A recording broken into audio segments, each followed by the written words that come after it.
మనతో పాటు కొంతమంది ఎస్ఎఫ్ఐ విద్యార్థి నాయకులు ఉన్నారు, మాట్లాడించే ప్రయత్నం చేద్దాం.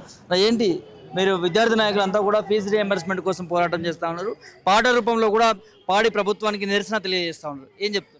తెలంగాణ రాష్ట్రంలో గతంలో 10 సంవత్సరాల పాటు బీఆర్ఎస్ ప్రభుత్వం ఉన్నది. రాష్ట్రంలో మార్పు రావాలి, కాంగ్రెస్ రావాలని చెప్పి ముఖ్యమంత్రి గారు మాట్లాడినటువంటి పరిస్థితులు ఉన్నది. రాష్ట్రంలో మార్పు వచ్చింది, కాంగ్రెస్ వచ్చింది, కానీ మా విద్యార్థుల స్కాలర్షిప్ ఫీజు రింబర్స్మెంట్ విడుదల చేయకపోవడంతో విద్యార్థుల జీవితాలు రొడ్డుపాలైనటువంటి పరిస్థితి ఉన్నది. వాళ్ళ ప్రైవేట్ కళాశాల యాజమాన్యాలు పై చదువులో పోవాలంటే, వాళ్ళ సర్టిఫికేట్లు కావాలంటే రాష్ట్ర గవర్నమెంట్ నుంచి స్కాలర్షిప్ రాలేదు, మీ ఫీజు రింబర్స్మెంట్ రాలేదు, మీరు ఫీజు కడతాను, మీ సర్టిఫికేట్లు ఇస్తామని చెప్పేసి విద్యార్థులను సర్టిఫికేట్లు ఇవ్వకుండా ఇబ్బందులు పెడుతున్న పరిస్థితి ఉన్నది.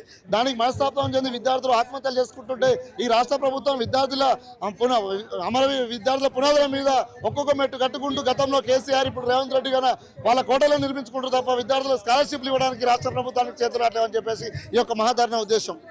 పాట రూపంలో కూడా నిరసన తెలియజేస్తా ఉన్నారు. ఒక్కసారి మా పొలిటికల్ మీడియాలో విద్యార్థి ఫీజు రింబర్స్మెంట్ గల్లు గల్లు గల్లు గల్లు గజ్జల మోత మా గజ్జల మోత, ఎస్ఎఫ్ఐ సంఘ పోల్ల డప్పుల మోత మా దర్వుల మోత, గల్లు గల్లు గల్లు రో విప్లవాల కిల్లరో ఉద్యమాల గడ్డరో తెలంగాణ అడ్డరా, గల్లు గల్లు గల్లు గల్లు గజ్జల మోత మా గజ్జల మోత, ఎస్ఎఫ్ఐ సంఘ పోల్ల డప్పుల మోత మా దర్వుల మోత, గాలి నీరు నేల కూడా అందరివన్నా మన అందరివన్నా, భోగాలు భాగ్యాలు కొందరికేనా మరి కొందరికేనా, గల్లు గల్లు గల్లు రో విప్లవాల గడ్డరో తెలంగాణ అడ్డరో, గల్లు గల్లు గల్లు గల్లు గజ్జల మోత మా గజ్జల మోత, ఎస్ఎఫ్ఐ సంఘ పోల్ల డప్పుల మోత మా దర్వుల మోత, స్కాలర్షిప్లు ఇవ్వకుంటే రేవంత్ రెడ్డికి దెబ్బల మోత మా దెబ్బల మోత.